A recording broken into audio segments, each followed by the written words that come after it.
교회 사무실에 사역을 하다 보면은 다양한 사람들을 만날 수가 있습니다. 평일날에 이렇게 일을 하다 보면은 많은 성도분들도 왔다 갔다 하시지만 단골 손님들이 계십니다. 바로 노숙자분들입니다. 우리 교회는 그분들을 위해서 구제비를 오실 때마다 1,000원씩 손에 쥐어드립니다. 그러면서 컵라면이라도 사드시라고 1,000원을 쥐어드리면서 꼭 사드셔야 됩니다라고 이야기를 하면서 1,000원을 쥐어줍니다. 때로는 그렇게 돈을 쥐어드리면서도 이러한 생각을 합니다. 과연 저분들이 저 돈으로 라면을 사드실까라는 생각을 합니다. 그럼에도 불구하고 그래도 작게나마 그들의 삶에 도움이 되었으면 좋겠다라는 마음으로 그 1,000원을 손에 쥐어드립니다. 가끔 어떤 분들은 전도사나 목사님을 찾습니다. 그러면서 내가 상담받으러 왔노라고 이렇게 이야기를 하십니다.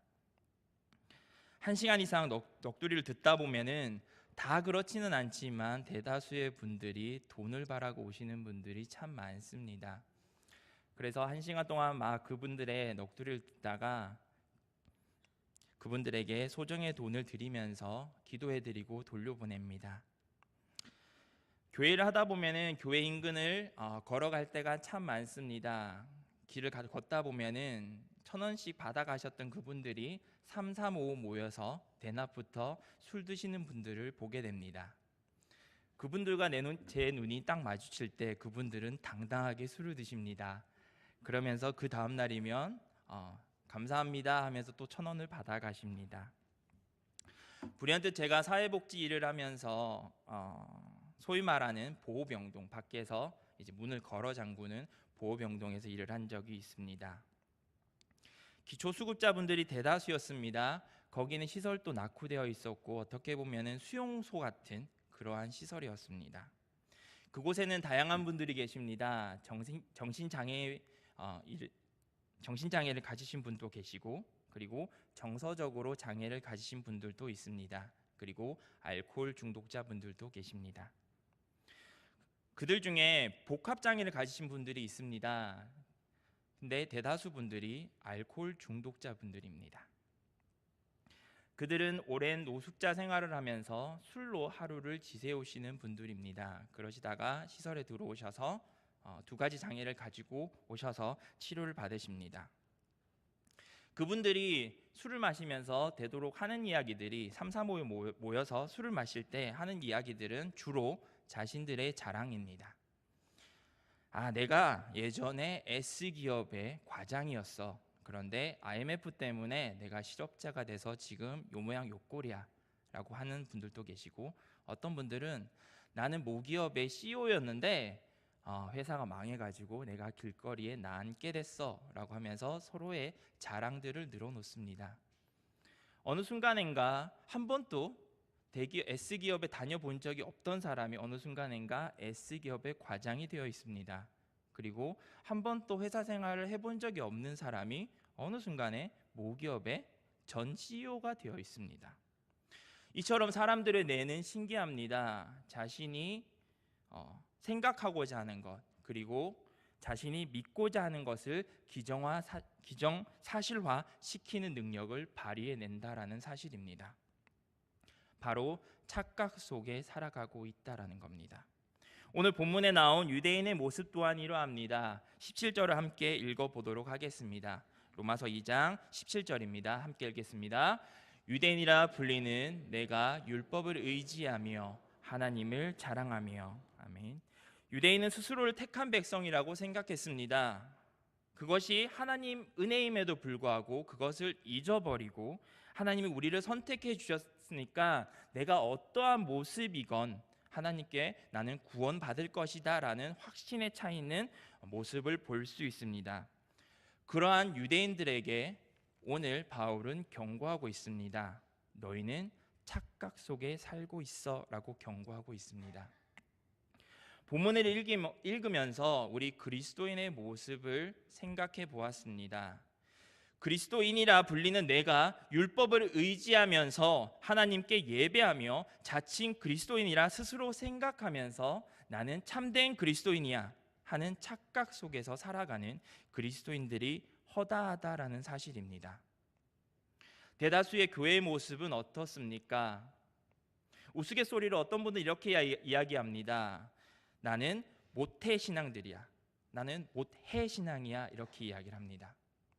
모태 신앙들은 스스로를 모태 신앙이라고 하면서 무언가를 맡겨졌을 때 나는 그거 못해. 나는 그거 못해. 왜냐하면 나는 부족하기 때문에 나는 못해. 라고 이렇게 이야기한다라는 겁니다. 난 못해라고 하는 사람이 바로 모태 신앙이라고 스스로 우스갯소리로 이야기를 합니다. 또 어떤 분들이 있습니까? 함께 오늘 보았던 본문의 18절과 19절 말씀입니다. 율법을 교훈을 받아 하나님의 뜻을 알고 지극히 선한 것을 분간하며 맹인의 길을 인도하는 자요 어둠에 있는 자의 빛이요. 아멘. 어떠한 사람이 있습니까? 난 30년 이상 교회 다녔어. 나는 모태신앙인 사람이야. 내가 너보다 더 많은 경험이 있고 성경 지식을 가지고 있으니까 또한 그 율법을 내가 지키기 때문에 나는 너보다 더 좋은 믿음을 가지고 있어라고 스스로 생각합니다. 그러면서 어떻게 이야기합니까? 오늘 처음 믿는 자들을 만났을 때 그 지식을 전합니다. 내가 알고 있던 지식들을 전합니다. 그러면서 저들을 바라보면서 믿지 않는 자들을 바라보면서 저들은 영의 눈이 열리지 않은 사람이기 때문에 나는 도움을 줄 수 있어라고 생각하고 있다라는 겁니다. 19절 본문에서 그러한 스스로의 착각 속에 빠진 유대인들을 이렇게 설명하고 있습니다. 맹인의 길을 인도하는 자, 어둠에 있는 자의 빛이라고 합니다.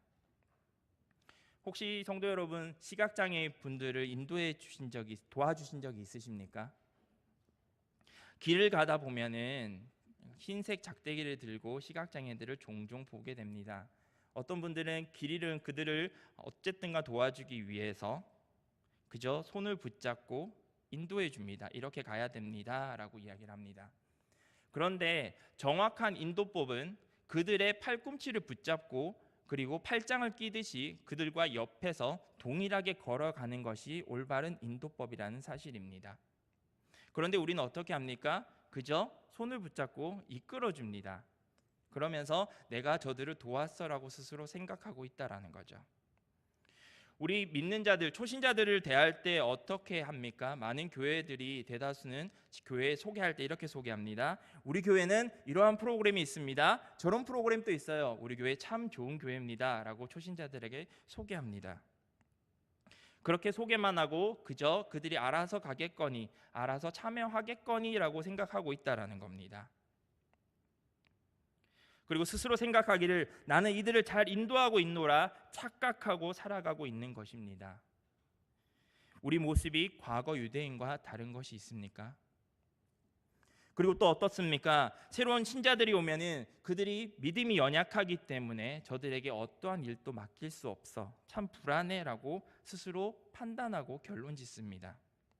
어둠 속에 헤매는 그들에게 나는 빛에 사는 사람이기 때문에 저들과 섞일 수 없어라고 하면서 그들과 마음의 담을 쌓아버리고 그리고 나는 내 생활이고 저 사람은 저 사람들의 인생이니까 내가 괜히 간섭할 필요 없어라고 생각한다라는 겁니다. 그러면서 내 삶에 안주하면서 다른 사람들과 구분된 삶을 살아가고 있지는 않으십니까? 여전히 우리들은 이처럼 참된 빛의 사명을 감당하지 않으려고 그리고 교만하게 행동할 때가 참 많다라는 겁니다. 우리가 먼저 돼야 할 것이 있습니다. 그 모든 행동 가운데 하나님의 마음을 가지고 있느냐라는 것입니다. 내 뜻이 아닌 하나님의 뜻을 먼저 구했었나라는 것입니다. 오늘 본문에서 바울은 우리들에게 이렇게 이야기하고 있습니다. 너희는 착각 속에 살고 있어. 그 착각 속에서 벗어나서 하나님의 뜻을 알아야 해라고 하면서 바울은 우리들에게 이야기해주고 있습니다. 오늘 사도 바울은 이런 착각 속에 살아가는 유대인들에게 이렇게 이야기합니다. 본문 23절입니다. 율법을 자랑하는 내가 율법을 범함으로 하나님을 욕되게 하느냐? 율법을 소유하고 있다는 사실만으로 의기양양하게 행동하는 유대인들에게 너희는 지금 그 율법을 니들의 발 아래 짓밟아 버리고 그렇게 그 율법을 주신 분에게 치욕을 안겨주고 있다고 바울은 말하고 있습니다. 분명히 하나님은 유대인들을 택하여 주셨습니다. 하나님은 이스라엘 민족을 자기 백성으로 선택하여 주셨고, 그리고 그들로 하여금 자신의 이름과 영예를 지키는 자들이 되게 하셨습니다. 또한 그 영광스럽고 거룩한 직분을 지켜 행하면 영원한 생명을 또한 주겠노라 약속해 주셨습니다. 그렇지만 그들은 어떠했습니까? 그들은 그들의 직분에 취해서 하나님을 욕되게 했고 하나님을 이방인의 조롱거리로 만들어 버렸습니다. 율법을 준수하지 않으면서 가식적으로 율법을 내세우는 외식하는 자가 되어 버렸습니다. 우리는 하나님이 택하신 자들입니다. 때가 악한 가운데 우리들에게 빛과 소금 역할을 감당할 수 있도록 성령님을 통해서 믿음을 허락받은 자들입니다. 그 영광스럽고 거룩한 직분을 왜 나의 방식으로 해석하고 감당하려 하십니까? 왜 성경을 곁에 두고 그저 그 율법을 지키는 것에만 급급하고 정작 우리가 우리 죄 가운데 살아가는 우리의 인생을 돌아보시지 않으시려 하십니까? 대다수의 분들이 이렇게 생각합니다. 이 정도면 되지 뭐. 이 정도 믿음이면 되지 뭐. 그러한 착각 속에서 살아가지 마시길 바랍니다. 우리의 삶을 돌아보셔야 합니다. 하나님 앞에서 철저히 회개하셔야 합니다. 우리가 죽을 수밖에 없는 존재임을 가슴 깊이 깨달으셔야 합니다. 성경을 통해 그 안에 숨겨진 주님의 마음을 품으시길 바랍니다. 로마서 3장 27절에 이렇게 기록되어 있습니다. 그런즉 자랑할 때가 어디냐 있을 수가 없느니라. 무슨 법으로냐 행위로냐 아니라 오직 믿음의 법으로니라. 우리는 성령님께만 의지해야 합니다. 오직 성령에 의지하여 믿음 가운데 우리에게 허락하신 삶을 살아내셔야 합니다. 그러한 삶을 살아내시길 소망합니다. 과거 유대인들은 수천 년의 역사 속에 항상 하나님과 동행하는 자들이었습니다. 그들이야말로 가장 하나님을 잘 믿는 민족이라 스스로 생각했습니다. 누구보다 더 열심히 매일매일 제사와 기도를 드렸던 자들이었고 율법과 모든 규례를 지켰던 자들이었습니다. 그러한 자들에게 예수님은 그들의 행위가 진실로 하나님을 믿는 믿음의 표현이 아니라 하셨습니다. 마태복음 6장 16절에 이렇게 기록되어 있습니다. 함께 읽겠습니다. 금식할 때에 너희는 외식하는 자들과 같이 슬픈 기색을 보이지 말라. 그들은 금식하는 것을 사람에게 보이려고 얼굴을 흉하게 하느니라. 내가 진실로 너희에게 이르노니 그들은 자기 상을 이미 받았느니라. 아멘. 그저 사람에게 보이려고 외식적으로 행동하는 그들을 예수님은 질책하셨습니다. 그들은 하나님에 대한 신뢰도 없이 하나님께 예배드렸고 자신들의 믿음 없음을 숨기기 위해서 더욱 열심히 예배했던 것입니다.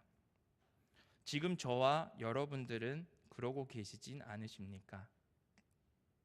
우리의 믿음 없음을 숨기기 위해서 더 열심히 형식적으로 예배드리고 계시진 않으십니까?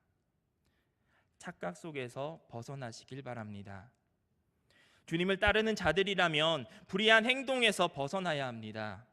모세 율법에 따라서 고아와 과부를 도우라고 하셨지만 오히려 과부의 가산을 삼키고 공정한 재판을 하여야 함에도 불구하고 우리의 권리, 우리의 권한을 유지하기 위해서 수단 방법 가리지 않고 공정하지 않은 재판을 할 때가 너무나 많습니다. 그러한 유대인과 같은 삶을 살지 않아야 할 것입니다. 나 스스로를 거룩한 척, 정의로운 척 포장하시지 마시길 바랍니다. 하나님은 어떠한 분이십니까? 하나님은 공의로우신 분이십니다. 그리고 사랑의 하나님이십니다. 요한일서 4장 7절에서부터 8절에 이렇게 기록되어 있습니다. 사랑하는 자마다 하나님께서 나서 하나님을 알고 사랑하지 아니하는 자는 하나님을 알지 못하나니 이는 하나님은 사랑이심이라. 사랑하지 못하는 죄는 불신앙과 동일한 죄입니다. 세상을 비난함으로써 우리 스스로 대단하다고 여기고 종교적 거룩함을 드러내었던 착각 속에서 벗어나서 우리를 죽기까지 사랑하셨던 그 하나님의 마음을 품으셔야 합니다. 하나님의 사랑의 마음을 담으시길 바랍니다. 그분이 우리에게 베풀어 주신 은혜에 늘 감사하면서 그 은혜를 사랑으로 흘러보내시길 바랍니다. 오늘 본문 25절 이하의 할례에 대해서 이야기하고 있습니다. 할례는 무엇입니까? 하나님과 인간 사이에 맺은 언약의 표징입니다. 창세기 17장 19절 이하에 아브라함의 후손들을 향해서 할례를 명하셨습니다. 이스라엘 백성은 할례를 통하여서 하나님과의 언약에 동참할 수 있었고 이방 민족들과 구별하는 선민의 표로 삼으셨습니다. 이처럼 할례는 부정한 것을 제거하는 정화의 상징입니다. 거룩한 백성으로 자신을 구별하고 성별된 삶을 살아가기 위해서 결단하는 마음으로 하는 것이 바로 할례입니다. 그것이 바로 할례의 진정한 의미입니다. 아브라함 때의 할례는 믿음으로 말미암아서 인정받은 의로움의 징표였습니다. 하지만 유대인들은 어땠습니까? 그러한 의미를 잊어버렸습니다. 그 의미는 온데간데없고 그저 내가 할례 받았으니까 나는 드디어 택한 백성이 되었어. 하나님이 택한 백성이 된 것을 늘 의식하고 그리고 더 책임감 있고 충실히 생활을 하여야 함에도 불구하고 그 할례가 전부인 것 마냥 그렇게 살아갔던 유대인의 모습을 볼 수 있습니다. 바로 착각 속에서 살아가고 있다라는 겁니다. 이는 마치 오늘날의 교회를 볼 수 있습니다. 오늘날 진실한 믿음 없이 직분만을 사랑하는 성도들과 흡사합니다. 난 우리 교회의 집사야, 나는 어느 교회 장로야, 나는 전도사야, 나는 목사야 하면서 그 직분만을 전부인 것 마냥 생각합니다. 교회의 직분은 결코 믿음의 분량을 측정하는 바로미터가 될 수 없습니다. 자랑거리도 될 수 없고 사회의 지위 체계와 같은 신분 상승도 아닙니다. 그 직분을 맡은 후에 합당한 봉사와 희생이 따르지 않는다면 그 직분은 무의미한 것입니다. 할례가 형식적으로 육체에 행하여지는 것이지만 그 내면에 하나님을 향한 믿음의 결단이 전제되어야 한다라는 것입니다. 골로새서 2장 11절에 바울은 이렇게 고백하고 있습니다. 또 그 안에서 너희가 손으로 하지 아니한 할례를 받았으니 곧 육의 몸을 벗는 것이요 그리스도의 할례니라. 그리스도인은 그리스도 안에서 할례를 받는다고 말했습니다. 마음과 정성을 온전히 하나님께 바치는 것, 그것이 바로 진정한 할례인 것입니다. 믿음은 하나님의 살아계심을 확신하며 하나님의 뜻을 비추어 보며 지속적으로 자신을 가꾸어가는 신념을 말합니다. 나는 이렇게 살아가겠노라 다짐하면서 주님 아버지 앞에 고백하면서 결단하는 모습이 바로 믿음입니다. 이러한 믿음이 전제되지 않는다면 하나님이 우리에게 명령하신 그 율법을 그대로 지켜 행할 수 없는 것입니다. 착각 속에서 벗어나시길 바랍니다. 착각 속에서 살아가는 그리스도인이 되시지 마시길 바랍니다. 오직 믿음만이 하나님의 진리를 구현해내는 원동력입니다. 오늘 예수님께서 우리를 구속하셨음을 믿지 못했던 유대인들의 율법적인 행위를 의롭다 여기지 않으셨던 말씀을 기억하시길 바랍니다.